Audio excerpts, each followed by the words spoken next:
What's up, Zox fam? We're back with some more Etheria Restart. Now, I've had a few of you guys asking me what would be some god tier low investment characters that would allow you to be able to progress, and if I had to start over, who would I be trying to focus or invest in, right?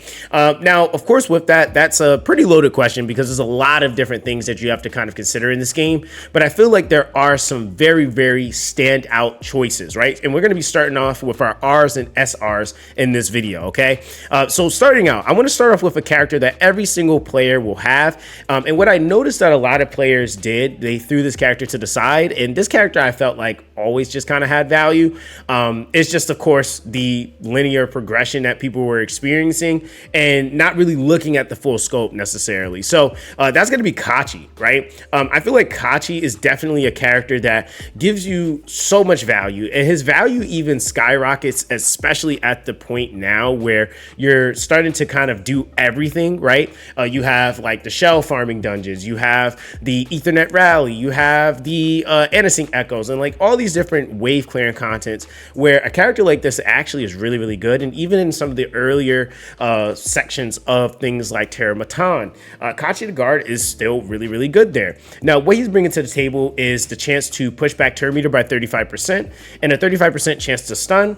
You also have a skill 2 that is going to allow him to give 100% turn meter to a target and an attack up buff to that target as well. And the way that this actually allocates and targets is to the target with the highest attack, and then it also will reduce the cooldowns of the skills of that Animus by 1 turn, and then the skill 1 is damage with a turn meter pushback. Right now, the thing about this is that like this is a character you literally can use on your account from beginning to end, right? And the craziest thing is that when we then start talking about low investment, one, he requires micro lattice, right? And really the most important skill to skill up is the heroic strike, which is the skill 3. Skill 1, I definitely would say, is definitely going to be another skill that is nice to have skilled up, but it's not really required, but it's nice to have for sure, right? Now, of course, with that, that's really all you have to kind of consider with him. Now, I would say as far as shells, like if we're talking about like early game shells, you would have things like on him like Diamond Heart. You could use things like Unbrittled Science. There's a lot of different things that you could slap on him that just kind of makes him work. I would really say he can kind of get away with really anything that's like support oriented. And then I would even say you could probably put him on Shanghai Jing, right? There's so many different things that you can do with him, but like later on, I definitely would say like Codex of Magic is something. Between Codex and Magic and maybe Artisan, those are like the two ones that I really like on him a lot, because with the Codex of Magic, it allows you to be able to double skill 3 because that's the first thing he does on auto. So you get to do your skill 3 twice. Throughout the duration of the fight though, Codex of Magic, if it pops off at a different interval, it will actually affect the skill 2 and it'll allow you to do the skill 2 twice, which that can also be very busted as well if that happens in a longer form fight. So it's really cool to see how well this character works. And keep in mind, right, because I know somebody's going to ask like, well, how does it work exactly with it being able to pop off at that weird interval? And it's because the skill doesn't have a cooldown on it, and this is something that you guys will like learn as you start kind of like seeing like what characters do in conjunction to the shell pairings. Codex of Magic is on an 8-turn cooldown. He has a 5-turn cooldown on his skill 3, so whenever Codex of Magic is ready to pop off again, it's going to be popping off more than likely on, and it could depend on what else you have going on in the team or how fast he's rotating, but it can pop off more than likely the second time is going to pop off on this skill 3, or sorry, skill 2, right? And that's just because this has a weird interval where like if it's a skill 4 or a 4-turn cooldown, not a skill 4, you have more optimal rotation. So that's what, you know, you have to kind of think about when you're pairing shells up with characters, is like when exactly is this going to rotate back or activate, right? So yeah, that's basically that with Kachi, right? I threw that little extra tidbit in there. Now, funny enough, the other character that I want to talk about here is, of course, Vice. Now you're gonna have to excuse the shell I have on him right now. This is literally just a placeholder. I do have a Fortissimo. I know somebody gonna be like, how you gonna talk about him, but you don't got the build? Listen, man, I got it. I only got one though. Okay, I'm working on another one. But with this character, I think that this is definitely from the release till now has been one of the probably most underrated characters in the game. And it has enabled players to be able to do so much in the game. I think Vice has definitely been a tremendous contributor to overall progression.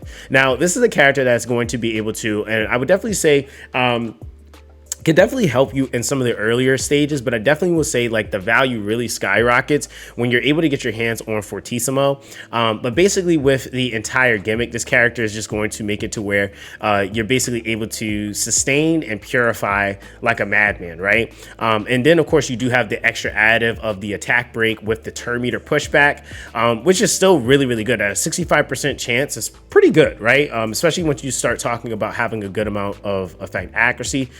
The taunt is basically ensuring that you're taking advantage of, you know, of your passive, right? Because it says each time Vice successfully inflicts a debuff on an enemy, he heals himself for 25% of his max HP and purifies one debuff.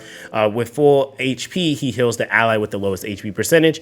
And remember, with shells like Fortissimo, Fortissimo actually is going to be allowing you, if we go and take a look, each time the owner Animus heals, stores 35% of the actual healing and 70% of the excess healing, right? So this is something that I think that like a lot of players that are coming in or maybe just getting to a point they didn't really like, they hear certain things, but they don't really understand how it actually works. So every time you heal, you're basically having a percentage of that stored, and then any excess healing then gets stored on top of that.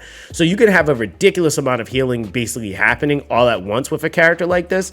Now I would definitely say up until that point, you definitely can get some solid utility out of this character. He's still a low investment character in comparison, just because Micro Lattice, even if you have to go all the way on the character, is not as ridiculous to get in comparison to like trying to max out, say, a unit with Evolution Lattice. Like I would even say, like, just in terms of just building our rarity units up, they honestly can clear most content, right? Like it at least would be slotted in something, right? So yeah, that's another one that I felt like out of the R rarity units, these would be like two R rarity units that I absolutely would be like, I gotta focus on these guys, right?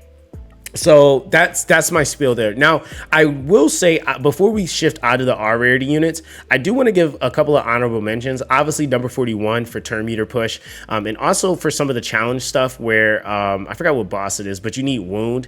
She can provide that at a lower investment cost. But really, the turn meter push is like the biggest thing with her. 3-turn cooldown for the turn meter push is like pretty nasty for low investment. And then I would definitely say I gotta mention Sybil, okay?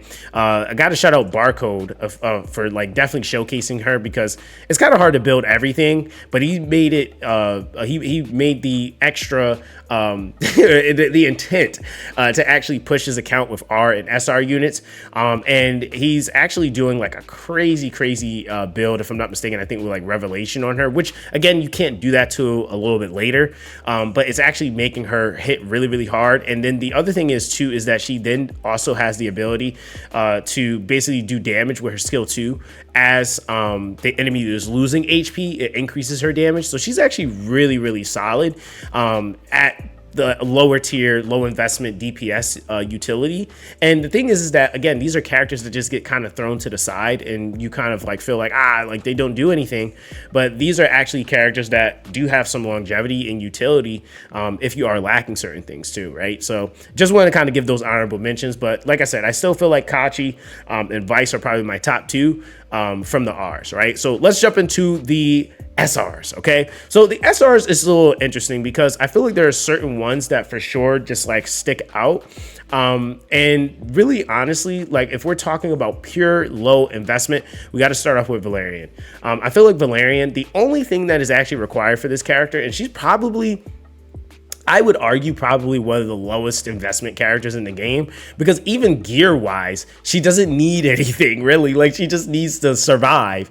She doesn't even need to be fast, which is the other thing that's pretty crazy about her. But skill 3 is the only skill that is actually required for her to work. And then from there, you just kind of go to town. I decided to do her skill 2, but that's at a much later point in the game. And that's just for the extra cooldown. That's like, you know, considering if I ever decide to use her in PvP, if I need to get that invincibility rotating, or if I'm in a longer fight, going out of the bubble and then, you know, trying to get that cooldown again so I can get that invincibility. That's the reason why I did it. But other than that, yeah, you really just need the deep sleep, and she just works. Now, what exactly is she bringing to the table here? Hazy Dream is allowing her to be immune to control effects, and also effects that affect turn meter. And then she gives shield, and she also is going to have, and this is as your allies are passing, she HP balances.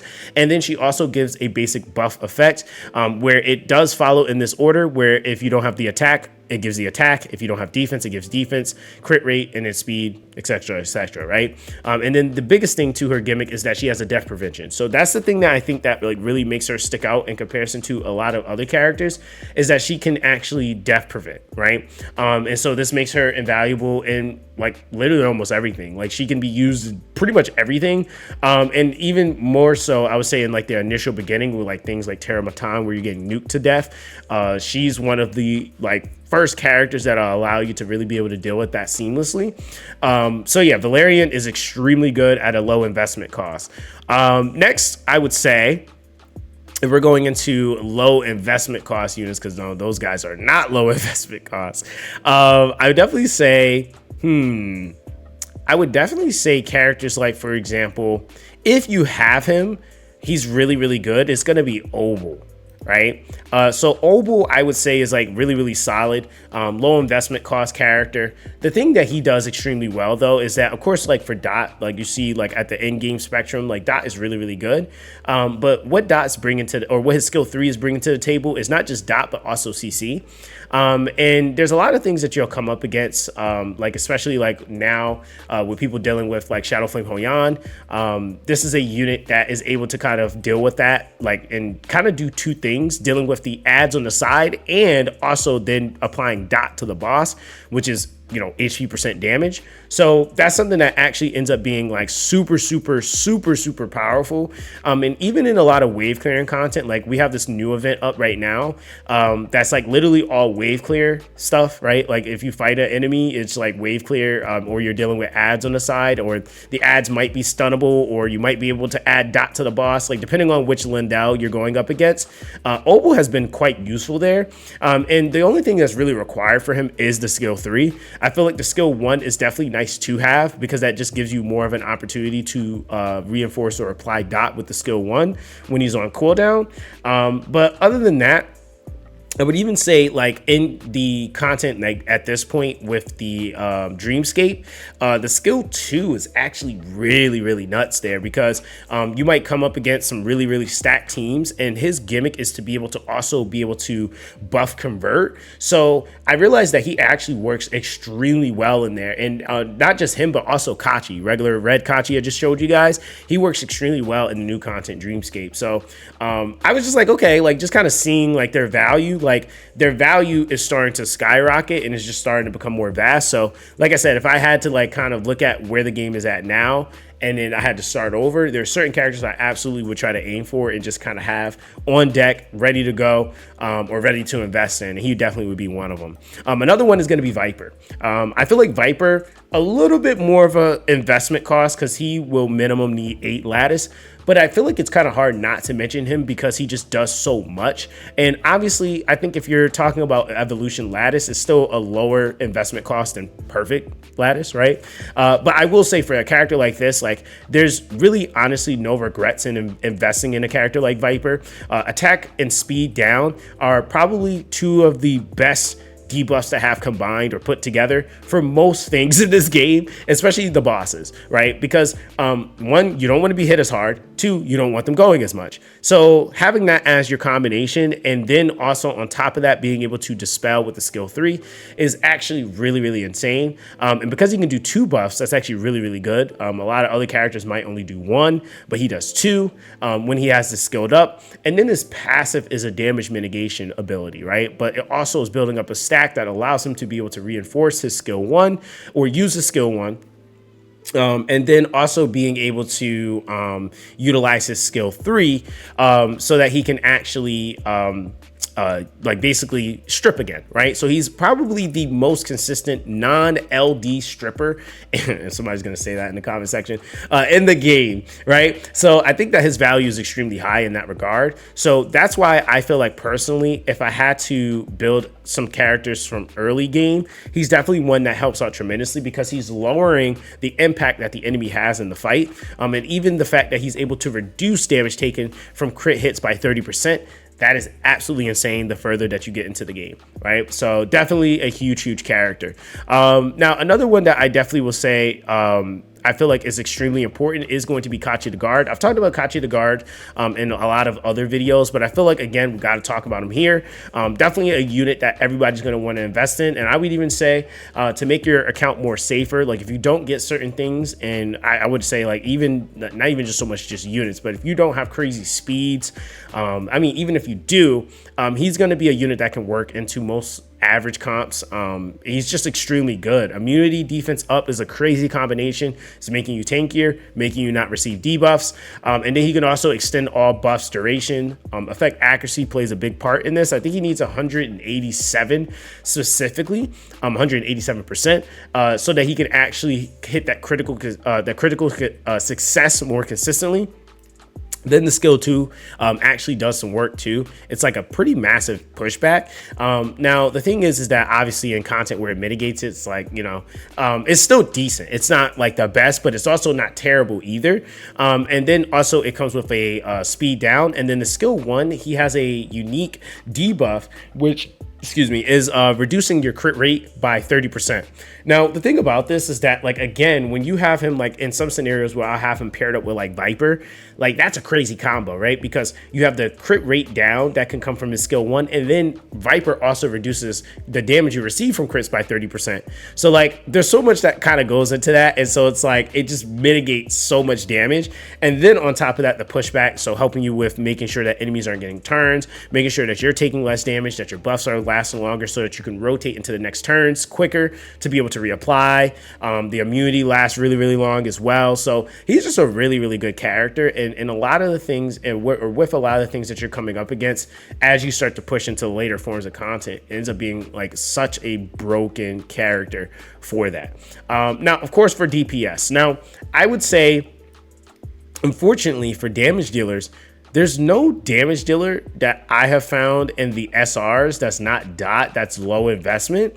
Of course, I would give an honorable mention to Diting. I mean, obviously, he's a full investment character, but he is a low investment in terms of his rarity, right? Definitely a character that, like, for what it's worth, he is a single target nuker. And he is good from early game all the way into end game. If you get him, he's absolutely a must build, in my opinion, because even when you're starting to talk about, like, dark single target damage, there isn't anyone currently for that. So yeah, I mean, there's just kind of that, and even just in terms of like single target damage period, you have a couple of options, but they're not a lot of options, and I feel like he's definitely one of the more valuable ones that you can just kind of take into everything.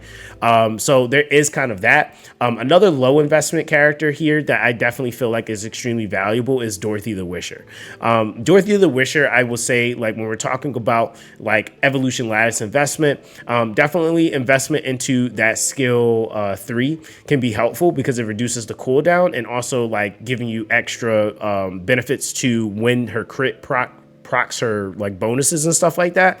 But I would definitely say the skill 2 is pretty massive because that's increasing the turn meter effect and then also reducing the cooldown to 3 turns. And very similar to Red Kachi, this is actually another opportunity for you to push the ally that you're giving this to, but not only pushing them, but you can potentially give them 100% boost if this crits, which if you have 100% crit, then there you go. And then on top of that, you also are able to have the ability to give a crit damage up, and really she only needs 70 because she has the ability to give herself a 30% crit rate buff because she applies that to everybody. That built in with life leech is going to help you with sustaining yourself, and then of course because of the crit damage buff, this operates very similarly to like if you were using like a Beoten, not as crazy because it's not giving the attack up buff, but what it does is it reduces all Animus and Shell skill cooldowns by 1 turn, so that ends up being super busted.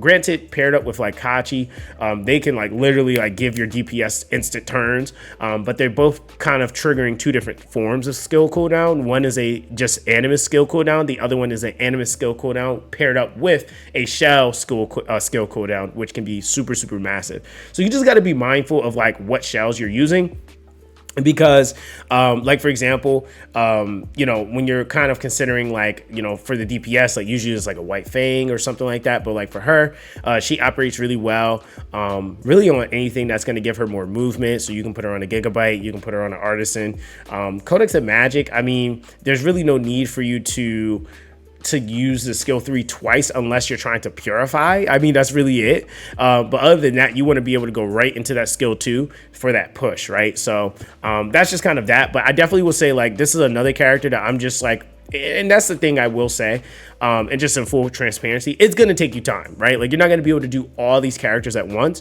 but it definitely is something to consider and just kind of have readily, you know, just kind of have mental notes on these characters that you're going to be building them.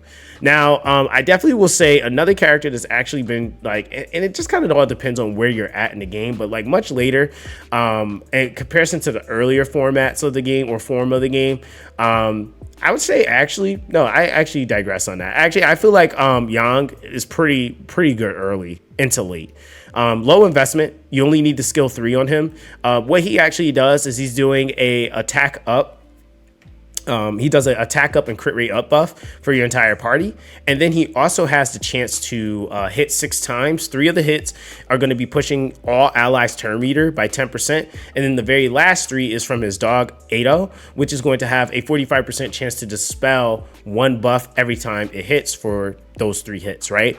So this character is actually pretty insane for a lot of stuff. I've done so much content with this character and just being able to push through things at 5-star, right? Definitely a huge contributor to my Doki Doki team. Definitely a really cool character. And the better thing, or even better thing about this character is that you can actually get him for free, right? So that's another thing that I actually like really think is cool or great about this character is that you can get him for free. So he does offer immense value. Now, I would say that those are some of like the ones that stick out for me personally, that I felt like I was like, ooh, I gotta really invest in those. I would say another one that was really low investment was definitely Dina. Dina only needs the skill 3, but like if you don't have like a class or you don't want to use Gray for some reason, she would be an absolutely insane choice. I think she's even an insane choice just in general, just because she has the vulnerability proc into erosion, and when you have that like can super spike your damage, and even into endgame, like the more attack you get, the more, you know, just overall damage you have, the more that this does. Consistency, you know, is kind of one thing, right? But I will say, for what it's worth, for her to be an SR, she definitely does have SSR potential in terms of how much damage she can enable someone to be able to do. So I feel like with the defense break, vulnerability, and then to the erosion, within the application of erosion in the skill 2, and then being able to also still turn meter, she's a really solid unit. So outside of that though, I will have some honorable mentions, and this isn't really so much an honorable mention. I feel like with Gray is really good, by the way. I will say. I'm not going to give him an honorable mention because that's kind of messed up. But Gray is actually really good. He can be used as a DPS, AoE defense break, crit rate up buff to your entire party. The one thing, though, I will say, which is why I like when it comes down to his investment, okay? if you're going to invest in gray, you have to do both the skill 1, the skill 2, and the skill 3.